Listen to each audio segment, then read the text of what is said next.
Hello students, good morning to all of you. देखिए आपके chapter 6 और 7 कंप्लीट हो गए हैं। ठीक है, तो आज हम स्टार्ट करेंगे chapter 8, how do organism reproduce. ठीक है, टाइटल है मीन्स कि कैसे ऑर्गेनिज्म जो है रिप्रोड्यूस करते हैं। अब रिप्रोड्यूस मीन्स कि अपनी जैसी ही एक कॉपी प्रोड्यूस करनी। ठीक है, तो ये आप पढ़ेंगे इस चैप्टर में कि कैसे वो प्रोडक्शन होता है आपका। क्लियर? तो आपका पहला है, देखिए, और रिप्रोडक्शन क्यों इसेंशियल है? अगर लाइफ को मेंटेन रखना है, ठीक है, तो लाइफ प्रोसेस के लिए इसेंशियल आपका प्रोसीजर है रिप्रोडक्शन। ठीक है, जिस तरह से आपके लाइफ को मेंटेन के लिए इंडिविजुअल के लिए नेसेसरी है रेस्पिरेशन, एक्सक्रीशन, ठीक है, उसी तरह से अर्थ पर लाइफ को चलाने के लिए क्या है, रिप्रोडक्शन भी नेसेसिटी है। ठीक है, अब आप कहते हैं do organism create exact copies of themselves, क्या बिल्कुल अपने जैसी सिमिलर कॉपीज़ बनाते हैं? तो देखिए, जो बेसिक लेवल है, जो ब्लूप्रिंट डिज़ाइन है, वो तो सेम रहता है, क्योंकि डीएनए जो पेरेंट्स में है वही आपके ऑफस्प्रिंग्स में जाते हैं। ठीक है, लेकिन बिल्कुल एग्जैक्ट कॉपीज़ नहीं बनती। देखिए, हम कहें कि बिल्कुल सेम टू सेम तो क्या होता है, क्लोन होता है, लेकिन कुछ ना कुछ वेरिएशन पेरेंट्स से ऑफस्प्रिंग्स में आती ही है। ठीक है, जो उनका डिज़ाइन होगा, बॉडी डिज़ाइन, वो सिमिलर होगा। ठीक है, लेकिन जो डीएनए है वो एग्जैक्ट कॉपीज़ नहीं होगी, क्योंकि फीचर्स जो हैं वो बोथ पेरेंट्स से जाते हैं। फीचर्स बोथ पेरेंट्स से जाते हैं। ठीक है, तो जो ऑफस्प्रिंग है मींस जो फर्स्ट जनरेशन है, जो आपका बेबी है, तो उसमें पेरेंट्स की, दोनों पेरेंट्स के कैरेक्टर्स होंगे। ठीक है, किसी एक पेरेंट्स की एग्जैक्ट कॉपीज़ नहीं होगी। ठीक है, अगर किसी एक इंडिविजुअल की एग्जैक्ट कॉपीज़ बनती है तो उसको हम क्या बोलते हैं, क्लोन। ठीक है, तो यहाँ पर क्या है कि लेकिन जो बेसिक डिज़ाइन है, बेसिक इन्फॉर्मेशन है, वो आपकी सिमिलर होगी। ठीक है, जैसे हमारी 2 आइज़ हैं, एक नोज़ है, लिप्स हैं, टीथ हैं, तो वो सब सिमिलर होंगे। ठीक है, लेकिन क्या उनकी शेप सिमिलर होती है? ठीक है, क्या नोज़ जो है, नोज़ को ही ले लो, एक एग्जांपल लेके चलो, क्या नोज़ जो है, जो बच्चे का है, तो वो क्या अपनी मम्मी के जैसा होता है या अपने पापा के जैसा होता है? ठीक है, बिल्कुल ये नहीं कह सकते ना हम कि जैसे मदर उसको रिप्रोड्यूस कर रही है तो कि मदर की वो एग्जैक्ट कॉपी है, नो, है ना। लेकिन हाँ, नोज़ मदर के है तो नोज़ उसके बेबी के भी है।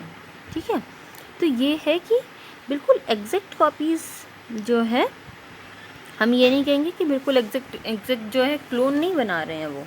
ठीक है, वो अपने ही जैसे रिप्रोड्यूस कर रहे हैं। ठीक, जिनका जो फिज़िकली और फंक्शनली सेम होंगे। क्लियर?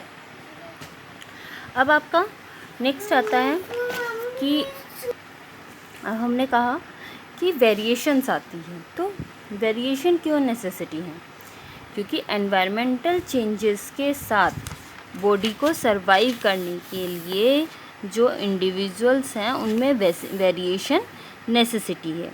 ठीक है, तो आपका जो इम्पोर्टेंस है वेरिएशन की, जो इवोल्यूशन, वेरिएशन क्या है, इवोल्यूशन में हेल्प करता है और इवोल्यूशन सर्वाइवल में हेल्प करता है। ठीक है, तो इस तरह से वेरिएशन जो है नेसेसिटी है for the beneficial of that individual. ठीक है, अगर देखो जो एनवायरमेंटल चेंजेस हो रहे हैं उनके अकॉर्डिंग कोई अडेप्टेशन नहीं कर पाएगा, सर्वाइव नहीं कर पाएगा, तो वो स्पीशीज़ क्या है, वो एक्सटिंक्ट हो जाएगी। ठीक है, लेकिन अगर जनरेशन टू जनरेशन वेरिएशंस आती चली जाएंगी according to their environmental conditions. ठीक है, आज से 400-500 साल पहले एनवायरमेंटल कंडीशन ऐसी नहीं थी, उससे और पहले देखो तो उससे पहले और ऐसी कंडीशंस नहीं थी। तो आप ये ह्यूमन बींग्स का इवोल्यूशंस में भी देखते हैं कि जो आदि मानव थे वो कैसे थे, वो झुकी हुई कमर थी, उनकी अलग अलग मतलब बॉडी स्ट्रक्चर में काफ़ी वेरिएशंस आई हैं। ठीक है, ईयर पिन्ना के साइज़ बड़े होते थे, अभी ईयर पिन्ना का साइज़ स्मॉल होता चला जा रहा है। तो इसी तरह से काफ़ी चेंजेस जनरेशन टू जनरेशन्स देखने के लिए मिलती हैं। अब आप ये देखने लगो कि मतलब हमारे मदर फादर और हम में तो कोई अंतर नहीं है, हम तो बिल्कुल एक जैसे से लगते हैं। तो ये जो माइन्यूट चेंजेस होते हैं वो एक जनरेशन या 2 जनरेशन्स में नहीं आपको दिखाई देते, वो 3 to 4 जनरेशन्स में आप दिखाई देंगे। जैसे अगर किसी ने अपने परदादा जी का फ़ोटो देखा हो, दादाजी के पापा का, तो उनके ईयर पिन्ना का साइज़ और लार्ज होगा हमारे ईयर पिन्ना के साइज़ से, है ना। तो आज से ये देखो कि मतलब 400-500 साल पहले की हम बात कर रहे हैं, तो तब से और अब में काफ़ी वेरिएशंस ह्यूमन बींग्स में आई हैं। ओके, चलिए, तो ये आपको समझ में आ गया होगा इम्पोर्टेंस ऑफ वेरिएशन। नेक्स्ट अब हम पढ़ते हैं रिप्रोडक्शन। ठीक है, तो रिप्रोडक्शन क्या है कि हाँ, ऑर्गेनिज्म अपनी जैसी कॉपीज़ प्रोड्यूस करता है, तो वो प्रोसेस कहलाता है आपका रिप्रोडक्शन। अब मोड ऑफ रिप्रोडक्शन है। मोड ऑफ रिप्रोडक्शन 2 टाइप्स के होते हैं, एसेक्सुअल रिप्रोडक्शन और सेक्सुअल रिप्रोडक्शन।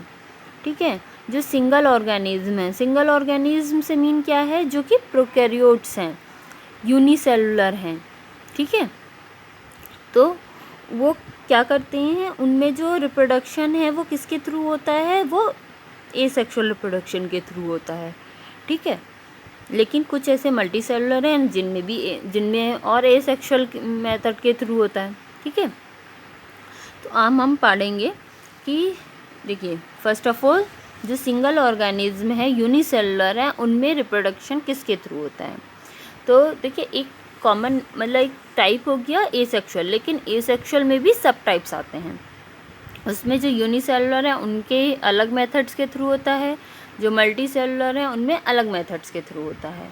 ठीक है, तो फर्स्ट ऑफ ऑल हम पढ़ रहे हैं single organism means unicellular organism. ठीक है, तो उसमें होता है आपका रिप्रोडक्शन फिजन के थ्रू। फिजन क्या होता है कि टूट के आपका डिवाइड हो जाना।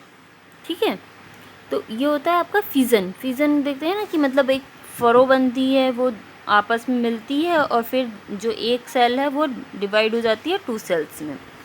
लेकिन फिजन में भी आपका टाइप है, एक होता है आपका बाइनरी फिजन और एक होता है मल्टीपल फिजन। ठीक है, बाइनरी फिजन क्या है कि अगर एक सेल डिवाइड हो रही है 2 सेल्स में, तो वो है आपका binary fission. But if one cell divided into many cell, then it is known as the multiple fission। ठीक है, मीन्स क्या है कि अगर एक सेल 2 सेल में डिवाइड हो रही है तो वो है आपका बाइनरी फिजन, लेकिन अगर वही एक सेल मल्टीपल सेल्स में डिवाइड हो रही है, मीन्स मोर देन 2 और उससे ज़्यादा में आपका डिवाइड हो रही है, तो उसमें क्या है, वो क्या कहलाता है आपका मल्टीपल फिजन। ठीक है, तो जो आपका अमीबा है, अमीबा कैसा है, यूनिसेलुलर है, किस कैटेगरी में आता है, प्रोटोजोआ। ठीक है, तो ये जो अमीबा है यूनिसेलुलर ऑर्गेनिज्म है, तो इसमें आपका ये देखिए एक मतलब फरो बनेगी, धीरे धीरे वो सेल आपका आ रहा है। डायग्राम्स में आप देखेंगे अपनी बुक में फिगर 8.1 में कैसे एक सेल्स जो है 2 सेल्स में आपका डिवाइड हो गई है। ठीक है, तो ये हुई अमीबा की बात। अब हम मल्टीपल फिजन का देखिए, मल्टीपल फिजन का आप डायग्राम देखेंगे अपनी बुक में 8.2 देखिए, ये होता है कि जब एक सेल है, एक सेल से लेकिन वो काफ़ी सारी सेल्स में डिवाइड हो गई है, तो ये होता है आपका जैसे कि यीस्ट सेल है। ठीक है, और आपका प्लाज्मोडियम है। ठीक, तो ये इनमें होता है आपका मल्टीपल फिजन के थ्रू। ठीक है, प्लाज्मोडियम जानते हैं आप, प्लाज्मोडियम वाइवेक्स, जो कि मलेरिया कॉज करता है ना। जो मॉस्किटो है वो तो सिर्फ वेक्टर है ना, लेकिन जो उसका जो बैक्टीरिया है वो क्या है, वो है आपका प्लाज्मोडियम वाइवेक्स। ठीक है, जिसके थ्रू आपका मलेरिया कॉज होता है। दूसरा यीस्ट क्या है, यीस्ट आपका फर्मेंटेशन में यूज़ होता है, यूनिसेलुलर है और जो कि फर्मेंटेशन में यूज़ होता है, फर्मेंटेशन प्रोसेस होता है। ठीक है, तो उसमें जो यूज़ होता है, जैसे जो आपकी ब्रेड्स वगैरह बनती हैं, केक बनते हैं, ठीक है, फर्मेंटेशन के थ्रू, या आपका अल्कोहल फॉर्मेशन होती है शुगर सिरप से, तो वो आपकी फर्मेंटेशन प्रोसेस के थ्रू होती है। और उसमें कौन हेल्प करता है? Yeast cell. और यीस्ट सेल्स में किसके थ्रू आपका रिप्रोडक्शन हो रहा है? मल्टीपल फिजन के थ्रू। ठीक है, तो हमने अभी तक आपका एसेक्सुअल मेथड में सिर्फ आपका फिजन करा है। नेक्स्ट टर्न पर हम इसके आगे की और टाइप्स भी करेंगे। ठीक है, थैंक यू।